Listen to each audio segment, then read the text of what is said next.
Hi everyone, welcome to screen savvy. आज हम explanation करेंगे one of the best murder mystery movie 12th man का। कहानी है 11 दोस्तों की, जिनमें से एक की मौत हो जाती है और शक के घेरे में बाकी 10 दोस्त आते हैं। कौन है वो खूनी और क्या क्या राज दफन है सबके अंदर, ये जानने के लिए बिना समय गवाए चलते हैं 12th मैन के इस रहस्यमय सफर पे। मूवी की शुरुआत डॉक्टर नैना को दिखा के होती है, जो कि एक कपल एनी और जकारिया को गुड न्यूज देती है कि वो पेरेंट्स बनने वाले हैं। ये तीनों बहुत अच्छे दोस्त थे कॉलेज के समय से और कल अपने सिद्धार्थ नाम के दोस्त की बैचलर पार्टी अटेंड करने जा रहे हैं। ये कपल ये गुड न्यूज वहाँ सबको देगा। अगले सीन में हम फिदा और मैथ्यू को बैठा देखते हैं, जिसमें मैथ्यू अपनी वाइफ शाइनी की फिजूल खर्ची के बारे में बोल रहा था और कैसे वो उससे एरोगेंटली बात करती है जब से उसने उसके बिजनेस में पैसा लगाया है। फिदा उसको समझाती है कि शाइनी बड़े घर से है तो वो तुरंत बदल नहीं जाएगी और दोनों ही ड्रिंक करने लगते हैं। फिर हमें सैम दिखाया जाता है, जो कि एक जोस नाम के आदमी को पैसे दे रहा था कि तभी उसकी वाइफ मेरिन का कॉल आता है। मेरिन शाइनी के अपार्टमेंट में थी और दिवाली के लिए मिठाइयाँ रेडी कर रही थी।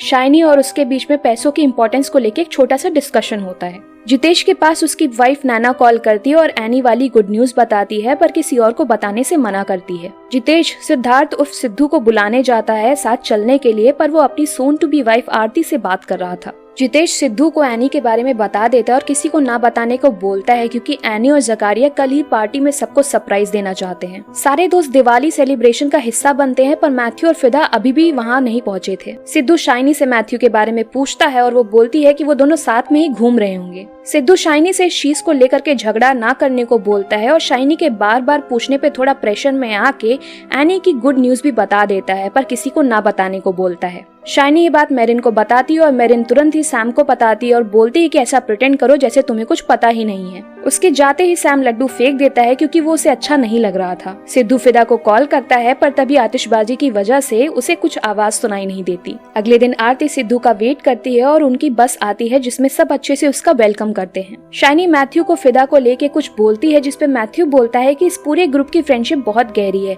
पर उसको शाइनी एनी के बारे में बताती है, जिससे वो शॉक रह जाता है और तब शाइनी उसे टॉन्ट मारती है ऐसी फ्रेंडशिप के बारे में। रास्ते में सब सिद्धू को टीज करते और ऐसे ही सफर खत्म हो जाता है और सब अपनी डेस्टिनेशन पे पहुंच जाते हैं। फ्रेश होकर सब क्रिकेट खेलने लगते हैं, पर सिद्धू से बैटिंग करते वक्त गलती से किसी को बॉल लग जाती है। वो सब चेक करने जाते हैं और उस आदमी से माफी मांगते हैं। वो लोग नैना को चेक करने के लिए बुलाते हैं, पर वो आदमी मना कर देता है और सब वहाँ से चले जाते हैं। उस आदमी की अल्कोहल की बोतल गिर गई थी और वो बदले में इनसे अल्कोहल की बोतल मांगता है। वो सब मना कर देते हैं और सब में झगड़ा होने लगता है कि तभी स्टाफ आता है, जो कि उस आदमी को एमडी का दोस्त बताता है। फिदा उनसे बोतल देने को बोलती है, पर बहस और बढ़ जाती है कि तभी स्टाफ का एक मेंबर उस आदमी के पास आता है और बोलता है कि उसे एक सीक्रेट तरीका पता है जिससे उसे बोतल मिल जाएगी, और वो उसे वहाँ से ले जाता है। स्टाफ वाला बताता है कि लोकल में एक मेडिसिन बनती है जो कि डिलीवरी के बाद औरतें पीती हैं और वो बहुत स्ट्रांग होती है। फिर वो आदमी उन लोगों के पास जाता है और बोलता है कि कुमार को पैसे दे दो ताकि वो बोतल ले आए। सिद्धू भी आरती को एनी के बारे में बताता है कि तभी वहाँ सारी औरतें आती हैं और सिद्धू को बाकी लोगों के पास भेज देती हैं। फिदा अकेले बैठी थी और वहाँ पे वो आदमी आता है, जो कि उसको लाइटर ऑफर करता है। वो फिदा से उन लोगों के बारे में पूछता है और वो बताती है कि वो सातों कॉलेज क्लासमेट्स थे और वो औरतें उनकी वाइफ्स और सिद्धू की फियांसे हैं और ये सिद्धू की ही पार्टी है। खुद को वो सेपरेटेड बताती है और उसके बारे में पूछने पे वो आदमी बोलता है कि वो शादीशुदा है भी और नहीं भी।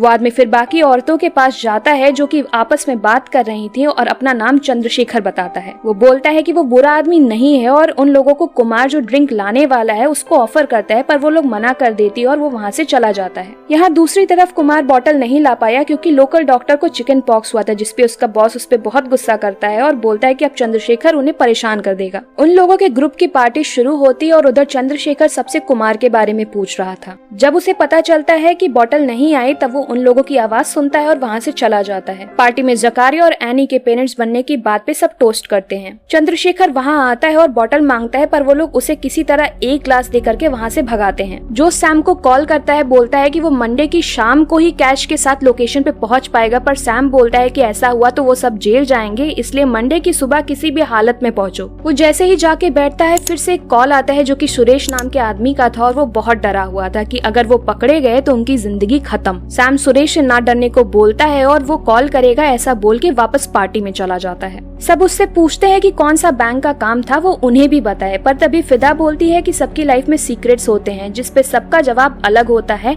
ये कहते हुए कि वो तो हर इंसान पे डिपेंड करता है। नैना तभी सिद्धू से बोलती है कि अगर ऐसा है तो अपने व्हाट्सएप चैट्स और सारे कॉल सबके सामने दिखाओ, और फिदा बोलती है कि सिर्फ वो क्यों, हम इसे गेम बना सकते हैं जिसमें सबके फोन टेबल पे होंगे और जिसके पे कॉल पहले आएगा वो कॉल स्पीकर पे रखा जाएगा, कोई भी कॉलर को रोकेगा नहीं और नॉर्मली बात करेगा और उसके व्हाट्सएप चैट सबके सामने पढ़े जाएंगे। ये सिर्फ 1 घंटे के लिए होगा और सिर्फ प्राइवेट मैसेजेस और कॉल्स पढ़े जाएंगे। पहला कॉल जकारिया की माँ का आता है और स्पीकर पे फोन रखते ही वो बोलती है कि एनी को ज्यादा पैम्पर मत करो और उसने ऐसा कुछ बोला है, एनी को ये मत बताना, और सब इससे डिस्टर्ब हो जाते हैं। सैम बोलता है कि ऐसे तो सिर्फ उनका पीस ऑफ माइंड जाएगा, पर जकारिया बोलते हैं कि अगर उसने गेम नहीं खेला तो आज के बाद वो सैम के बुलाने पे कभी नहीं आएगा, जिसपे मेरिन बोलती है कि सैम इतना डर क्यों रहा है, और वो भी अपना फोन रख देता है। अगला कॉल आरती की फ्रेंड प्रिया का आता है जो कि उसके किसी कॉलेज के दोस्त के बारे में बात करती है जो सिद्धू से दिखने में अच्छा था, जिसपे आरती बोलती है कि लुक्स नहीं कैरेक्टर मैटर करता है, जिसपे उसकी दोस्त उसको एंजॉय करने का कह के फोन कट कर देती है। अगला कॉल सिद्धू के मामा का आता है और वो बहुत बात करते हैं और सिद्धू उनका कॉल आखिरकार कट कर देता है। फिर जितेश के बेस्ट फ्रेंड शरद का कॉल आता है, वो उससे अडल्ट वीडियो की साइट के बारे में पूछता है और नैना और बाकी सब लोग हंसने लगते हैं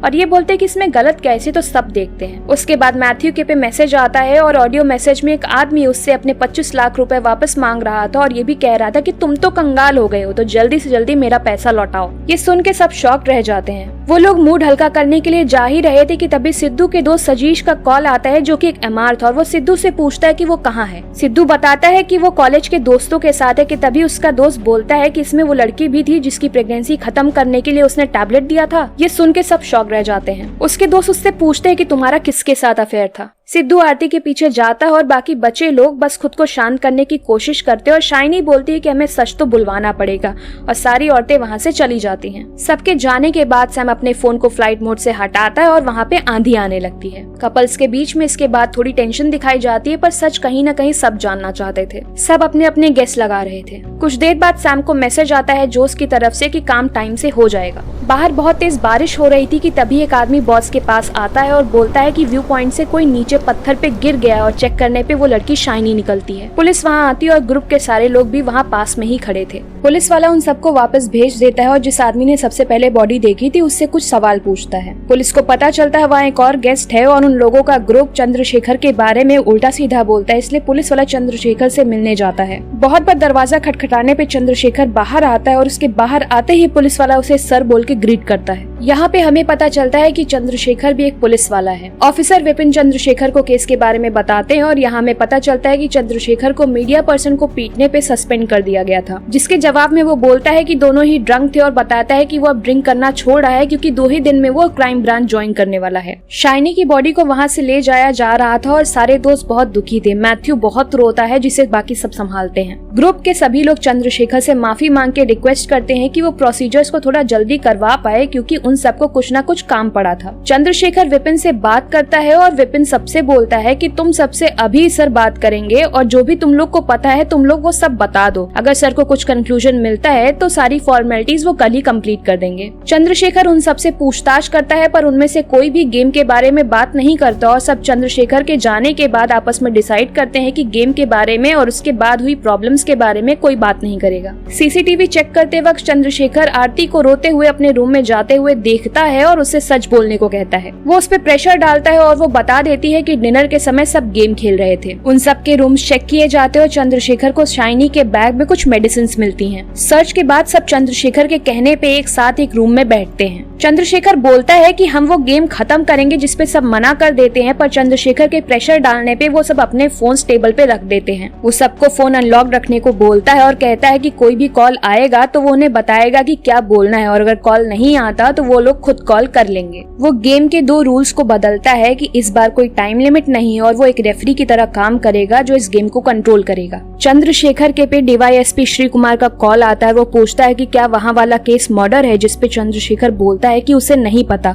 और फॉरेंसिक रिपोर्ट आने के बाद ही वो बता पाएगा। फोन रख के वो सिद्धू से सवाल पूछता है कि जब वो आरती के रूम में उसके पीछे गया था तो क्या वहाँ पे कोई और था, और इस पे सिद्धू फिदा का नाम लेता है। फिदा बोलती है कि वो सिर्फ आरती को समझाने आई थी, पर सिद्धू बताता है कि तब तक शाइनी भी रूम में आ गई थी। वो सिद्धू से साथ चल के सबको सच बोलने को कहती है और फिदा की इंसल्ट भी करती है। सिद्धू उससे झगड़ा ना करने को और वहाँ से जाने को कहता है, पर फिदा और शाइनी में झगड़ा होने लगता है जिसे सिद्धू रोकता है। मैथ्यू आके शाइनी को ले जाता है। तब वहाँ पे जीतेश आता है जो कि सिद्धू से मिलने आया था और सिद्धू से बोलता है कि वो आरती के साथ रहे, वो कुछ सोचता है सिचुएशन से कैसे निकले। चंद्रशेखर सिद्धू का फोन चेक करता है, पर सिद्धू ने एक बार सजीश को कॉल किया था गेम के बाद। वो सिद्धू के फोन से सजीश को कॉल करता है, पर फोन नहीं उठता, जिसपे सिद्धू बोलता है कि शायद वो सो गया होगा और चंद्रशेखर बोलता है कि वो लोग कॉल करते रहेंगे। तभी फिदा के पे कॉल आता है जिसमें उसकी दोस्त उसको बताती है कि शाइनी की डेथ की न्यूज ऑनलाइन आ गई है और उसने उसे फॉरवर्ड भी किया है। वो बोलती है कि शक है कि ये सुसाइड है, तो कहीं ये कल रात पुलिस स्टेशन वाली घटना को लेके तो नहीं हुआ। तभी फिदा कॉल कट कर देती है और चंद्रशेखर बोलता है कि ये फाउल है क्योंकि उसने खुद ही कॉल कट कर दी। फिदा बताती है कि कल रात मैथ्यू और उसे पुलिस ने ड्रिंक एंड ड्राइव करते हुए पकड़ा था और शाइनी और सिद्धू ने उन दोनों की बेल कराई थी। मैथ्यू तब बताता है कि स्टेशन से लौटते वक्त उसकी और शाइनी की थोड़ी सी बहस हुई थी, पर वो इस ट्रिप पे आने से बहुत खुश थी। जब तक सिद्धू को कॉल नहीं आया था तब तक सब ठीक था, जिसपे जितेश बोलता है कि मैथ्यू के पे जो ऑडियो मैसेज आया था शायद उससे शाइनी बहुत परेशान थी। जकारिया बताता है कि फिदा के कहने पे उस आदमी ने मैथ्यू को पैसे दिए थे और वो ऐसे बात कर रहा था जैसे इन दोनों का अफेयर चल रहा हो। चंद्रशेखर फिर पूछता है कि क्या शाइनी या मैथ्यू को साइकोलॉजिकल इश्यूज थे, जिसपे मैथ्यू ना बोलता है। चंद्रशेखर फिर उन दवाओं के बारे में बताता है और वो उन्हें ही दी जाती हैं जिन्हें कोई मेंटल इलनेस होती है। तब नैना बोलती है कि शाइनी बाइपोलर थी। वो बोलती है कि वो शाइनी को शादी से पहले से जानती थी क्योंकि उसके साइकियाट्रिस्ट ने ओपिनियन के लिए शाइनी को उसे रेफर किया था। चंद्रशेखर फिर फिदा से उस आदमी जॉन को कॉल करने को कहता है जिसने मैथ्यू को मैसेज भेजा था और बोलता है कि हम उसे भी खड़ी खोटी सुनाएंगे। कॉल उठने पे जॉन की टोन ही बदल चुकी थी और वो बहुत अच्छे से बात कर रहा था, जिसे सुन के सब शॉक रह जाते हैं। चंद्रशेखर बोलता है कि ऐसा क्या जादू हो गया 2 से 3 घंटे में कि वो आदमी बदल गया, और वो फिदा से पूछता है कि क्या उसने जॉन को कॉल किया था, जिसपे वो ना बोलती है। और फिदा और मैथ्यू के अलावा जॉन को कोई और जानता भी नहीं था। चंद्रशेखर मैथ्यू से जॉन को कॉल करने को बोलता है, पर कॉल नहीं उठता, जिसके चलते चंद्रशेखर जॉन को मैसेज करता है कि उसे उसका पैसा नहीं मिलेगा और सिद्धू से फिर से सजीश को कॉल करने को कहता है। कॉल उठता नहीं, जिसपे जकारिया बोलता है कि फोन साइलेंट पे होगा। ये सुनते ही चंद्रशेखर रुक जाता है। वो तुरंत जाके सैम का फोन चेक करता है, वो फ्लाइट मोड पे था और फ्लाइट मोड से हटते ही उस पे नोटिफिकेशंस आने लगते हैं। उसमें से एक एडवोकेट का मैसेज था जो कि व्हाट्सएप कॉल करने को बोलता है जरूरत पड़ने पे। जोस और सुरेश का भी मैसेज था, जिसे देख के सुरेश पे कॉल किया जाता है और सुरेश की वजह से उसकी पोल खुल जाती है। सैम ने 50 लाख एक बिजनेसमैन को दिए थे बिना किसी और को बताए। वो माफी मांगता है और बोलता है कि ऐसा दोबारा नहीं करेगा। चंद्रशेखर एक एक करके सबके फोन चेक करते हैं और मेरिन के फोन पे उसके बड़े भाई का व्हाट्सएप मैसेज था। नैना के फोन में HR मैनेजर का, आरती ने अपनी माँ को कॉल किया था और जकारिया ने किसी से प्रोसीजर जल्दी कंप्लीट करने को बोला था। एनी शेयर ट्रेडिंग कंपनी में काम करती है तो उसके पे बहुत ढेर सारे स्कैम मैसेजेस आते थे और उसने नोटिफिकेशंस को म्यूट कर रखा था। चंद्रशेखर फिर साइबर सेल के रहीम को कॉल करता है, जिससे वो जॉन के नंबर पे इन लोगों में से किसी ने कल रात 12 बजे से पहले कॉल किया था ये पूछता है। फिदा से चंद्रशेखर पूछता है कि सिद्धू के रूम के बाहर लड़ने के बाद तुम कहाँ गई थी,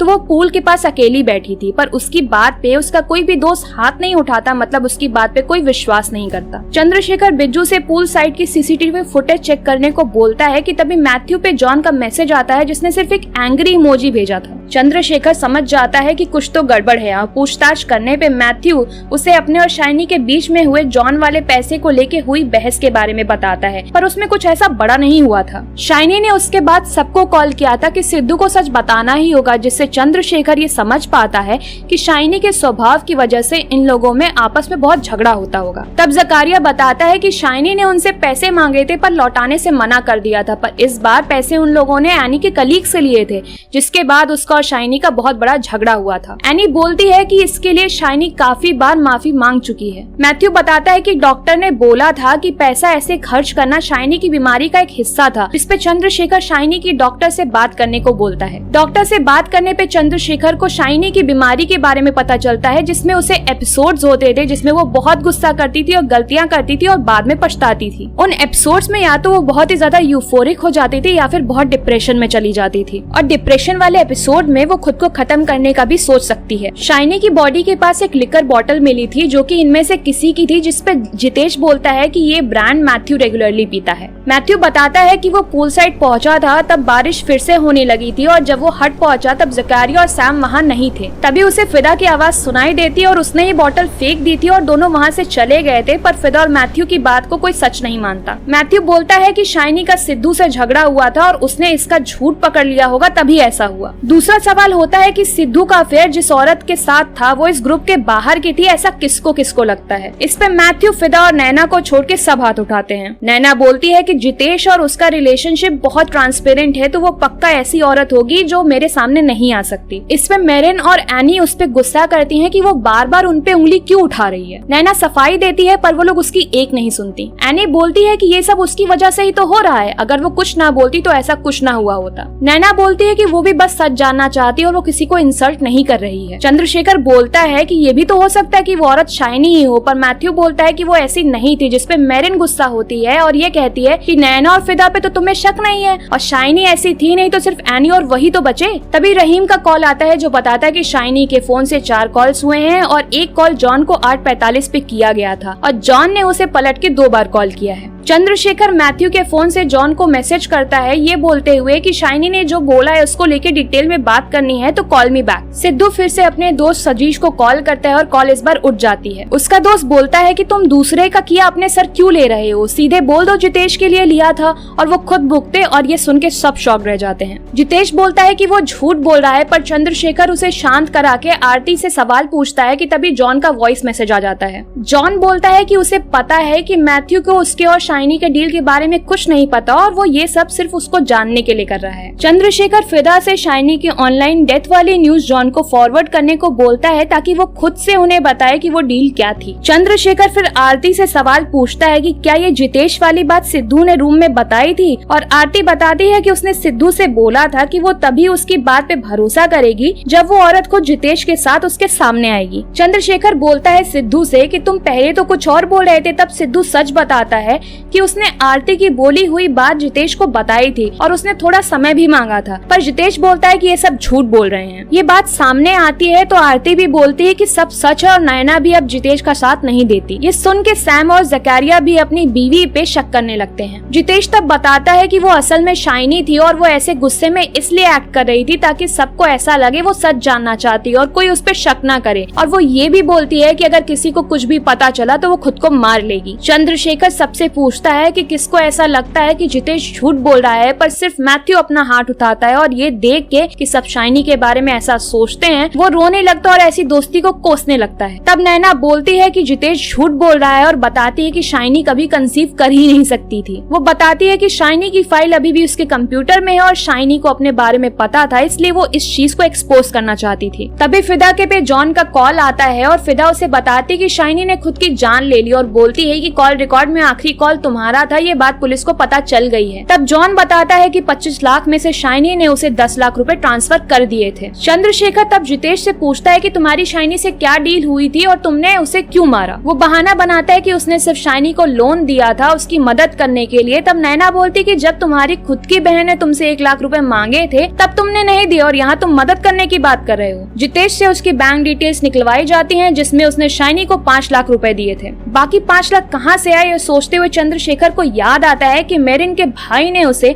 7:15 पे मैसेज किया था और मेरिन की तरफ से भेजे गए सारे मैसेजेस उसने डिलीट कर दिए थे। उसके भाई ने लिखा था hope you are okay, take care. उसने ऐसा क्यों लिखा था? चंद्रशेखर मेरिन के भाई को कॉल करवाता है पर मेरिन को कुछ बोलने नहीं देता। उसके भाई का दोबारा कॉल आता है और तब मेरिन से चंद्रशेखर बुलवाता है कि यहाँ कोई प्रॉब्लम नहीं है और पैसे की बात खुल के सामने आ जाती है जो मेरिन ने अपने बड़े भाई से मांगे थे और फोन कट हो जाता है। मेरिन सैम के काम की प्रॉब्लम का बहाना बनाती है पर सैम बोलता है कि उसने उसको बताया ही नहीं था। चंद्रशेखर बोलता है कि जितेश और तुम झूठ बोल रहे हो और कहीं ना कहीं तुम दोनों ही शाइनी की डेथ में इन्वॉल्व हो। चंद्रशेखर सच बोलने को कहता है नहीं तो उसे ही दिक्कत होगी। तब हमें सच पता चलता है कि जितेश का अफेयर असलियत में मेरिन के साथ था और वो आरती के सामने आने से मना कर देती है। मेरिन जब जितेश से मिलकर लौट रही थी तो उसे रास्ते में शाइनी दिखती और वो उसे सब सच बता देती है और मदद मांगती है। शाइनी उसकी मदद करने को तैयार हो जाती है पर उसे और जितेश को उसकी हेल्प करनी होगी और 10 लाख रुपए देने होंगे। वो बोलती है कि जितेश से आधा पैसा मांगो और मेरिन को अपने बड़े भाई से पैसा लेने को बोलती है। मेरिन उसको पैसा ट्रांसफर करके वहाँ से चली जाती है। शक की सुई अब मेरिन और जितेश पे थी। जितेश बोलता है कि शाइनी का कोई प्लान था उन्हें सिचुएशन से निकालने का, वो उसका वेट कर रहा था, पर उतने में ये हादसा हो गया। शाइनी ने बोला था कि उसके पास कोई ब्रह्मास्त्र है और वो उसी का यूज करेगी। चंद्रशेखर फिर ऑफिसर बिज्जू को बुलाता है और 9 से 9:30 के बीच की सारी सीसीटीवी फुटेज को देखने को बोलता है। चंद्रशेखर फिर एनी से सवाल पूछता है कि सिद्धू के अफेयर के बारे में जानने के लिए उसने शाइनी का सपोर्ट क्यों नहीं किया, जबकि सिद्धार्थ पे सबसे ज्यादा गुस्सा जकारिया नहीं किया था। एनी बोलती है कि वो इशू को बड़ा नहीं होने देना चाहती थी। तब जाके चंद्रशेखर को शक होता है कि क्यों शाइनी ने डील करने के बाद सिर्फ एनी को कॉल किया कि वो उसका साथ दे। फिर एनी से सवाल पूछ के चंद्रशेखर जान जाता है कि एनी शाइनी से मिली भी थी। फिर एनी बताती है कि शाइनी ने उसे अपने रूम में बुला के उससे ये बोला था कि वो आरती के सामने जाए और ये बोले कि उसका और जितेश का अफेयर था, और जाते जाते उसने गुस्से में शाइनी से ये बोला था कि वो जाके मर क्यों नहीं जाती। पर इस कहानी से चंद्रशेखर कन्विंस नहीं होता। चंद्रशेखर के हिसाब से वो कुछ तो छुपा रही थी। शाइनी ने उसको पैसे ऑफर नहीं किए होंगे क्योंकि वो पूरा पैसा जॉन को ट्रांसफर कर चुकी थी, तो शाइनी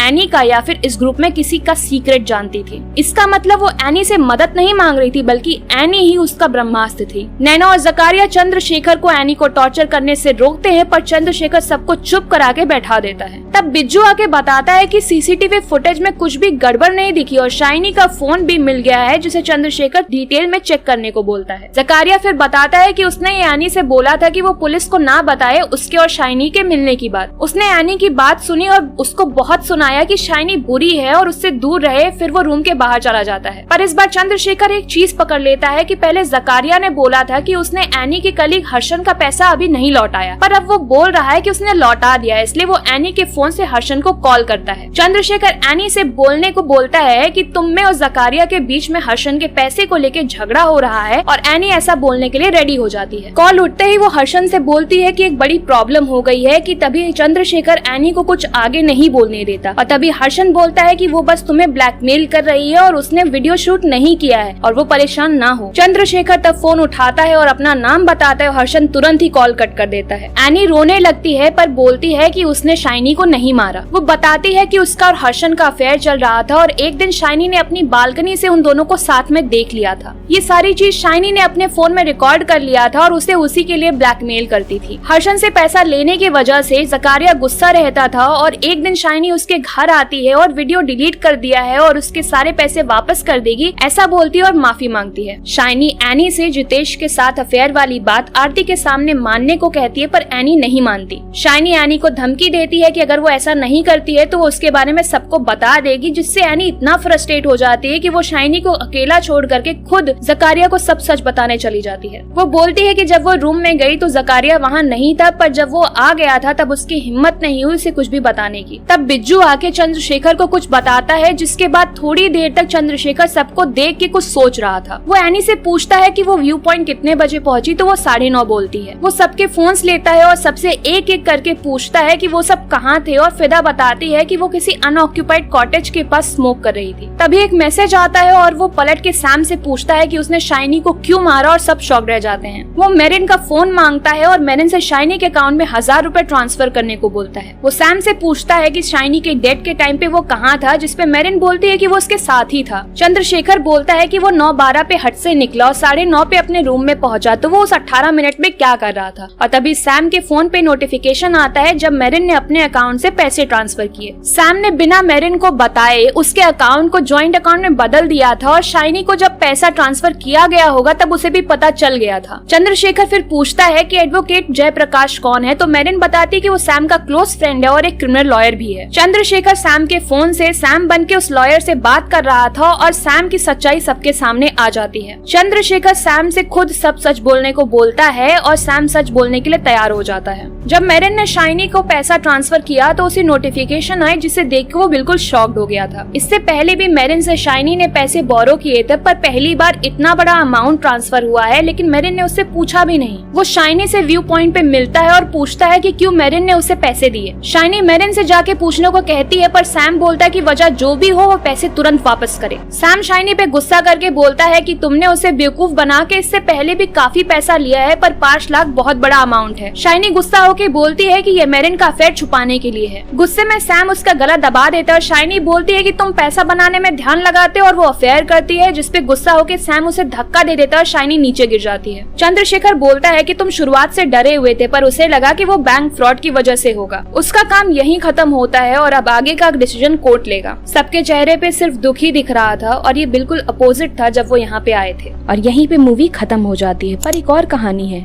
जोगी की, जिसके पास्ट में की हुई गलतियाँ उसे आज आके हॉन्ट करती हैं। कुछ ऐसे लोग जो मर के भी वापस आ गए हैं अपना बदला लेने के लिए। पूरी कहानी जानने के लिए हमारी एक्सप्लेनेशन वीडियो को जरूर देखें। Bye bye, take care.